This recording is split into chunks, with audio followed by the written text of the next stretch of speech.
Hailse Uachtaráin Macron, Uachtaráin den Phoblach na Franca. Fíorcinn fáilsearút agus raibh coileachcathe in a mask Mahian Corrigion le Drion. A very warm welcome, Mr. President, to you and your colleagues, among them, as I've just said, my dear friend Jean-Yves Le Drian. It's been a special pleasure for Sabina and I to welcome you, your ministers and your delegation, including your ambassador, back to Oras and Uachtaráin this evening. Let me welcome too Fíorcinn Fáilsearibh Taoiseach na Héireann. I so too want to welcome the Taoiseach along with his ministers. Fíorcinn Fáilsearibh Illiag, a very warm welcome to you in venue. I am very pleased to hear that from authoritative sources that substantive and positive discussions took place this afternoon at government level, followed by the publication of the joint Irish-French strategy today. President, I appreciated greatly our own bilateral meeting this morning, at which we had the opportunity to exchange views on several significant issues. And I'm sure I speak for us both when I say that we welcomed especially our opportunity to engage afterwards with a number of thinkers on the topic on the future of Europe and the possibilities and challenges of the post-pandemic world. Mr. President, in a widely commented speech 3 years ago on the subject of the Francophonie, you observed that the special dignity of language means being conscious of it in such a way that it is not reduced to a communications tool, but rather recognizing that it is the very substance of what makes us human. We in Ireland understand this very well. We have in daily use two languages, of which English is by far the dominant one. However, in the special sense you spoke of, Mr. President, we affirm in our constitution, Bunreacht na Héireann, that the Irish language, the native language of this island, is a fundamental source and element in our culture. Just as Breton is an important part of French culture, and indeed a link to our own, so we in France and in Ireland share an appreciation of the contribution language in its diversity makes to a living culture, an appreciation that must surely be at the heart of our common European future. It is now more than half a century since President Charles de Gaulle famously visited Counties Kerry, Galway and Tipperary, just a short distance from where we are now. President de Gaulle and President de Valera walked in the gardens outside this room as we have and reflected on the many challenges of their time. Then, as now, they were undoubtedly drawn together by the deep and warm friendship between France and Ireland, a friendship reflected inter alia in the migratory patterns which have left a deep footprint on our shared social and economic interactions. However, and importantly, our French connection is rooted also in the revolutionary history of our two independent republics. Our French connection is prominent in those most generous and inclusive versions of our struggle for independence, when French ideas were both a source of our inspiration, indeed as they were also the basis for a suspicion on the part of our oppressors. And I think this was something that informed their coercion and suppression directed at our struggle. Our republics are steadfast and loyal partners today together in the European Union, as well as sharing support for multilateralism at the United Nations and in our wider international community. One striking aspect of our historic relationship was actually the creation of a scholarly link through the establishment of the Irish College in Paris in 1578 as a Catholic school to train Irish students. Thus, the intellectual discourse which we share today has roots in a long and deep engagement between our scholars, our universities, and a shared experience of cultural life. When I served as Minister for Arts, Culture and the Gaeltacht in government in 1990s, a very successful project was delivered in France, L'Imagine et l'Onde, outcome of a conversation between my predecessor, Mary Robinson, and President Mitterrand.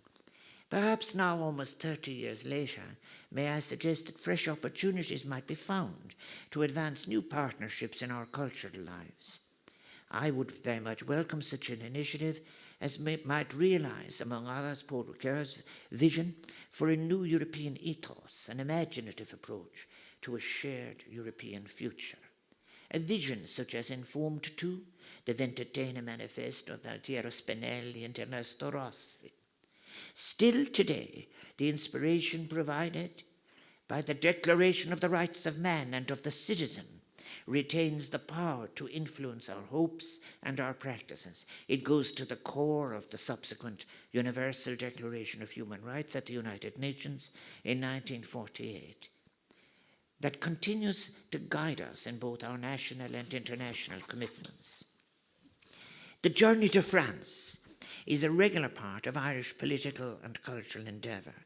Many notable figures in Irish history spent time in France, studying or working, including Daniel O'Connell, known as the Liberator, who became the first great 19th century Irish nationalist leader, having spent his early days, school days at the Irish College in Douai and St. Omer in northern France. President de Gaulle recognized this, the Liberator, when he signed the Visitor's Book at Daniel O'Connell's home in Derrynane in 1969. And then too many of our greatest artists, Samuel Beckett, Eileen Gray and James Joyce being among the most famous examples, called France their home for at least part of their creative lives, and in Beckett's case, serving in the French Resistance before the completion of many of his finest works. On the path to our independence, France and French ideas were invoked as inspiration and source of strength by Irish leaders who sought to achieve independence. The support of France for Ireland during the Wilmot Jacobite War in the 17th century is one part of that story, followed a full century later again in 1798, when, inspired by the French Revolution, the Society of United Irishmen instigated an uprising against British rule in Ireland, led by revolutionary fighter Wolfe Tone. France's support of the Irish rebellion was important and would prove to be a source of inspiration to those involved in the independence struggle in this country over the course of the succeeding century and beyond. One of our most gifted critical minds, the late Seamus Dean, has written that during his time in France, Tone recognized how in both France and Ireland, the relationship between the nation and the people was being reconfigured. Dean notes also that Tone, writing from France just before he set off on his final journey to Ireland with the French fleet, declared, "I think that I may see a new order of things in Europe. The ancient system of tyranny must fall." In more recent times, both France and Ireland have shared the experience of being active members of the Council of Europe, European Union, and the Organisation for Economic Cooperation and Development. With Ireland's taking a seat on the United Nations Security Council, France and Ireland can now work together as partners on this important multilateral forum, as indeed they were doing today on the discussion on Ethiopia. It is through these international fora that we can best advance critical issues of mutual interest, drawing on our shared European values. May I suggest that now is a very good time to make a profound and perhaps even cathartic reflection on our possible future, shared European values. In doing so, if we are to reflect with the needed authenticity, I believe we should pause to consider what we mean, what it is that we wish for, what are we willing to share when we speak of a European Union. Are we, for example, speaking of a social Europe, or more narrowly of an economic and monetary union? What does it mean to those of us living now and to future generations to be European in the early 21st century? What set of shared values and ethics do we as Europeans aspire to uphold, defend, build upon, promote across our member states, and indeed out into the world? Do we share such a concept of a social union that it might be constructed within an ecological responsibility in a time of crisis? How open are we to change? We have advantages, for despite the many centuries of our past that were tarnished by war and suffering, Europe retains many historic achievements, and the European Union constitutes, through its legacy of thought, its commitment to intellectual discourse, its openness to reflect, critique, acknowledge, the price paid by generations in their efforts to undo the trammels of empire, itself an unfinished project. The European Union has a unique opportunity and bears responsibility to assert and, where necessary, reassert its founding values of democracy, cohesion, shared prospects, human rights, and the rule of law in an increasingly interdependent world in which those values are challenged. Such values are neither abstract, optional, nor are they confined by borders. In offering a vision for Europe's future and the cultivation of what might constitute a mind of Europe, we must re-engage with the street and do so with authenticity and courage if we are to regain trust. We are challenged to advance a critical debate on the future of European values. Within this vision, the European respect for culture, for example, in all its broad diversity, as to source and expression, must be at the heart of our public discourse and our reclaimed public space on the European street. We cannot allow any overt or hollow rhetoric to defeat our normative aspirations and actions. The future shape of the European Union has become a matter of such contestation in the shadow of the Great Recession, Brexit, COVID, the migration crisis, the impact of an unregulated technology, with its concentrations of ownership outside a model of accountable social responsibility, and other social forces which have given rise to so much doubt and erosion of trust across Europe. We Europeans are challenged to define, through deliberation, the outlines of the union we now seek. Such deliberation must be in the context of a sufficiently wide debate, including on the forms of political economy that can address new and existing internal and external challenges. The great French philosopher, Paul Ricoeur, with whom I know you, President Macron, worked closely in the past, and to whom I often turn for inspiration in my own work as president, has written convincingly on the importance of narrative hospitality, of openness to the other, of inclusivity being placed center stage in any discourse on reconciling our past and agreeing a possible shared future. This is so important in the context of the reimagined Europe we attempt to rebuild following the COVID pandemic, with all its devastating personal, social, cultural, and economic consequences. The European Union's culture of accommodation, respect, and compromise has been with us so long that perhaps we are now in danger of taking its process for granted. On a continent which historically has been the scene and source of so much hubris and abuse of power, be it invoked, inherited, asserted, an exercise of power that has often resulted in such grave suffering, we ignore such tools of respectful discourse at our peril. The decision-making process of the European Union, while complex, imperfect, painstaking, perhaps is sometimes a source of frustration, yet remains a cultural space of value, one that is underpinned by diplomacy, rationality, and the rule of law as a means of doing business. Our first obligation in Europe must be, through the widest participation and discussion, to come to understand and affirm the nature of the European project, the form and aspirations for the Union we seek to make, and to explain not only what is, but how it might be better, even emancipatory for our citizens. While reform should be our driving aim, if we fail to recognize what is failing or the full extent of reform required, any reform will fail or at best be temporary. We must understand Europe in all its diversity and complexity if we are to preserve and strengthen it. Europe is not in any exclusive way a union of capital cities, but of all the people in our cities, towns, villages, and rural hinterlands, and their sense of place. Europe is dynamic and evolving. It must be possible to be a moral citizen in experiencing the local with respect, as well as being a European Union member. Any contradiction is not necessary, and such a suggested contradiction simply reflects a failure of mind and will. We must too comprehend the diverse roots of the European project if we are to move forward successfully with a purposeful union. One of the most morally compelling visions of European internationalism, considered a founding document of European integration, emerged from the Italian resistance movement. It was composed in 1941 on the island of Ventotene by Altiero Spinelli, Ernesto Rossi, and their colleagues in the European Federalist movement. The Ventotene Manifesto spoke of human needs and purpose beyond borders. It had the creation of an internationally recognized state as its main purpose.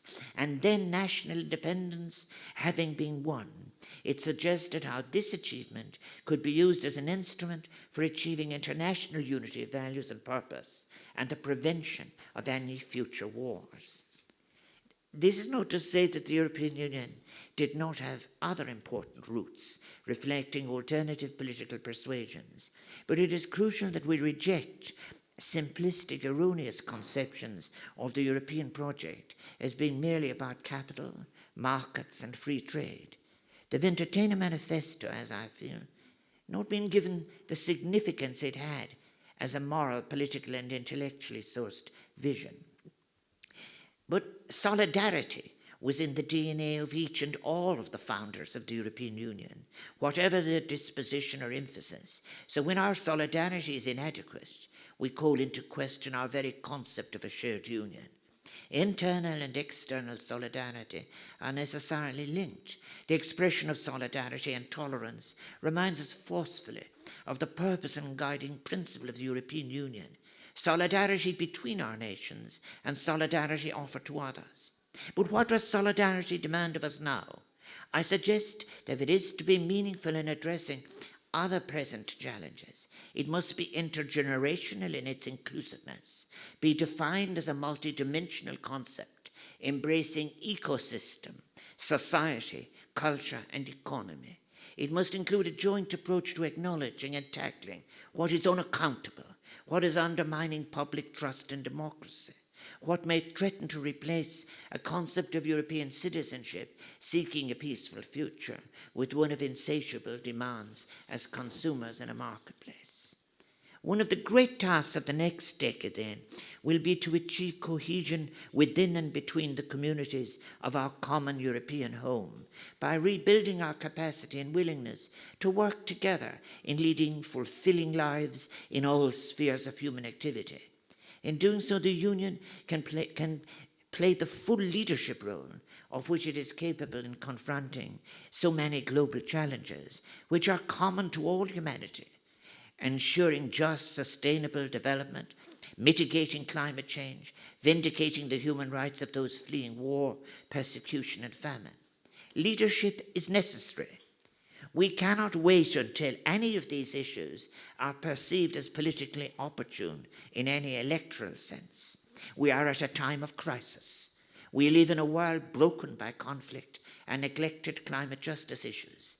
The latest United Nations Global Trends report informs us too that 82.4 million people were forcibly displaced globally at the end of 2020, 4% increase on the previous year. While Europe has for many decades been a leader in championing the rights of refugees, the rise of populist political ideologies that are founded on fear, division, and exclusion, with the excluded being abandoned to become the prey of xenophobes and racists, presents a major threat to European solidarity. And I do so agree with the words of High Commissioner Grandi when he has suggested that only if Europe is strong and unified will Europeans successfully manage refugee and migration issues in a principled, practical, and effective manner. The word principled is the most challenging of his remarks. We must do better. There can be a greater commitment in our new departure.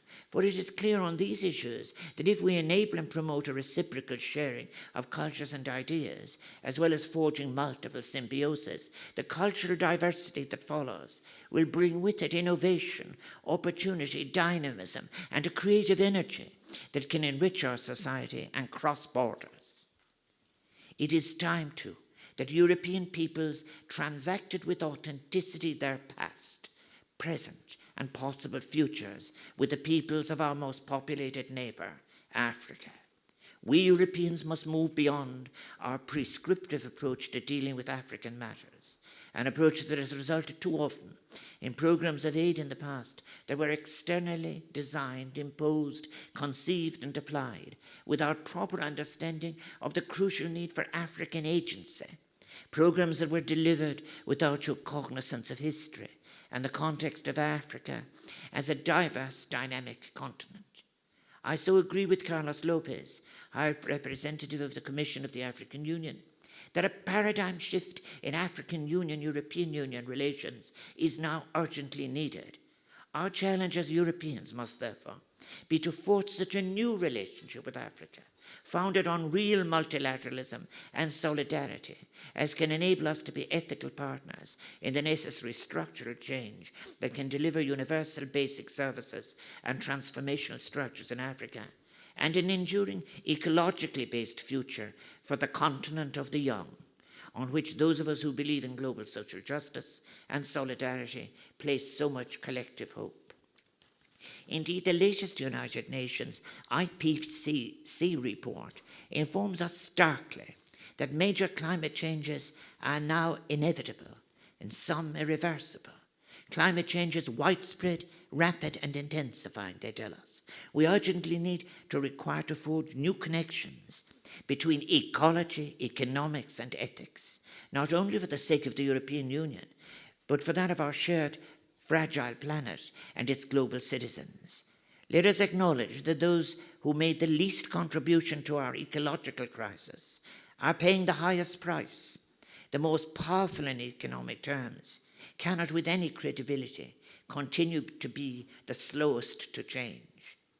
To achieve an inspiring vision of Europe then necessitates a paradigm shift to an ecological social steady state.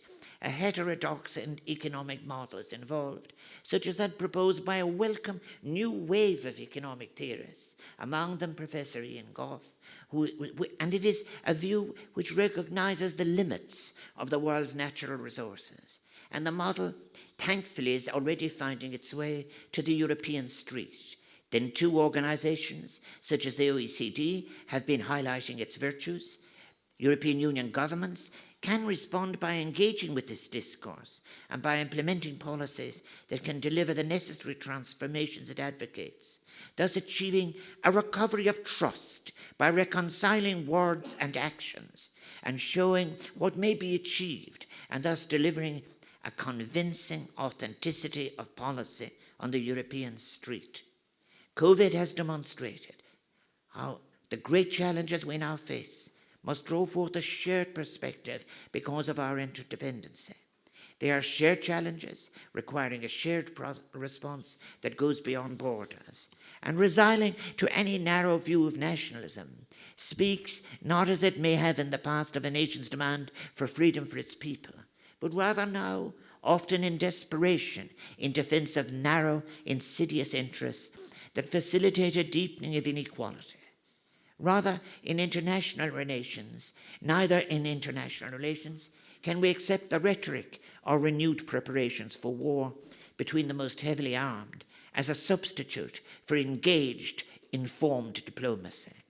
There is evidence, albeit forced by interacting contemporary crises, of an emerging new consciousness at local and global level. There now exists an opportunity for the international community to address the burden of debt, an historic opportunity for the world to harness the groundswell of compassion so visible around us to build a sustainable and more responsible shared world, to offer solidarity to the poorest nations of the globe, which includes ensuring universal access, surely, to COVID vaccines as soon as possible, and the sharing of technology, such as has been sought by the World Health Organization. There was, after all, a mind of Europe long before the Industrial Revolution. Yes, it had its abuses of power and authoritarianism, but it had too its capacity for change. It was a Europe of vitality and the spirit of letters, of music and philosophy, a Europe that flourished without the insatiable exploitation of natural resources and consumption. There can be a European mind beyond, if you like, the legacies of coal and steel. A green Europe that can continue to provide for its peoples without leading us to the precipice of ecological ruination. A Europe with excellent public services at its core is a vision for which we must strive. For example, good jobs in public sector provision mean quality services for citizens, services that are not a cost to society in reality, but an investment in cohesion in our communities. And this message must be taken to the heart of Europe. The instrument that is the state must also be recovered, redefined, reconstituted in terms of itself and its partnership by its citizens if societies are to be transformed for the benefit of all of the citizenry. This Europe we seek must be one in which hateful squabbles are replaced with openness, inclusivity, cohesion, solidarity, not just for our benefit in the European Union, but for future generations whom we would wish to inhabit a peaceful, harmonious world that is supported by a sustainable vision of economy and society, enriched by a diversity of cultures. And as leaders in the European Union, we must take instruction from the tragedy that is the COVID pandemic in terms of our shared preparedness. We must build on the solidarity that has been demonstrated by the peoples of the Union, reflecting their response in how we act as member states. And similar to the financial crisis of over a decade ago, the pandemic has exposed weaknesses within the Union, demonstrating the inherent dangers of a policy of retreating behind borders. Let us now take then this once-in-a-lifetime opportunity as we rebuild our societies and economies in the aftermath of COVID to build on the achievement of the vision of Altiero Spinelli, Robert Schuman, Jean Monnet, and others to construct a European Union that speaks to its citizens in their entirety, in the fullness of their possibilities, in their glorious diversity of origin and expression, a union resolute in its vindication and protection of the most vulnerable, a union that will offer a European-led transition to a just and sustainable future.